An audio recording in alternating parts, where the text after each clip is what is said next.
Kenali benda-benda yang menjadi media untuk melakukan santet.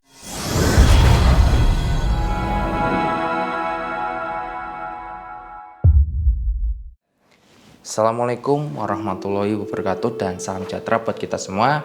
Semoga kita selalu mendapatkan rahmat dan keberkahan dari Allah Subhanahu wa taala. Amin. Baik saudaraku ya yang dirahmati oleh Allah.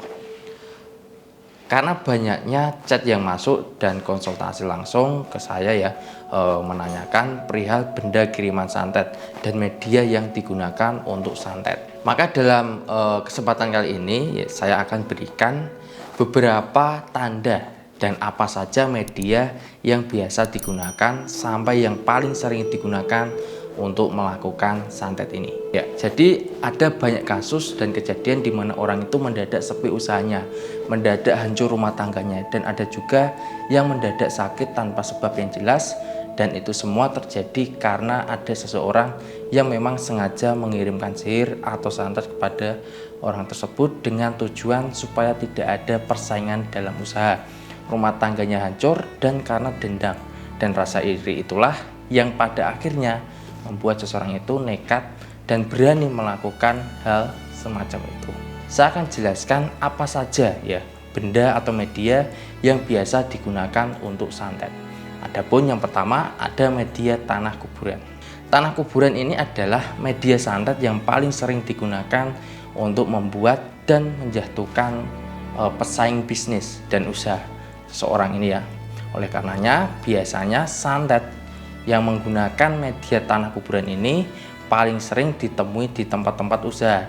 Tujuannya agar usaha atau warung atau toko itu nampak tutup di mata orang lain. Namun ada juga yang menggunakannya untuk membuat seisi rumah itu selalu bertengkar dan diteror dengan makhluk halus.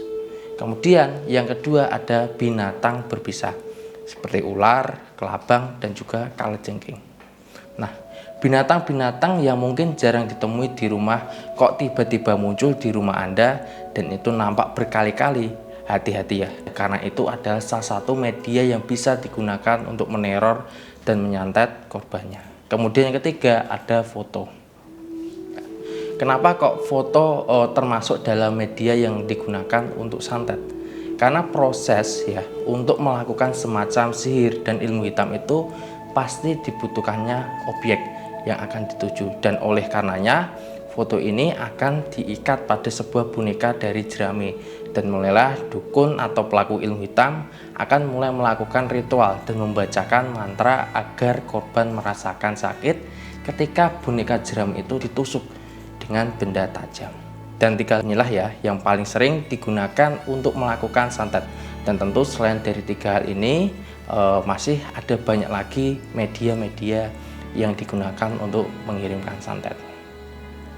Baik ya saudaraku yang dirahmati oleh Allah Subhanahu wa taala. Semoga dalam pembahasan kali ini bisa menjadikan Anda lebih berhati-hati dan waspada, karena santet itu tidak bisa dihindari bagi orang yang lemah imannya dan tidak memiliki ya pagar pelindungan gaib.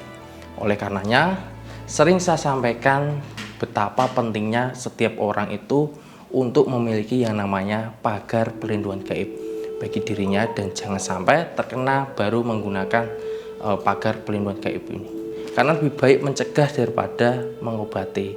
Dan saya rasa cukup ya dari pembahasan kali ini. Jika ada yang ingin dikonsultasikan bisa langsung menghubungi di kontak yang ada di bawah ini.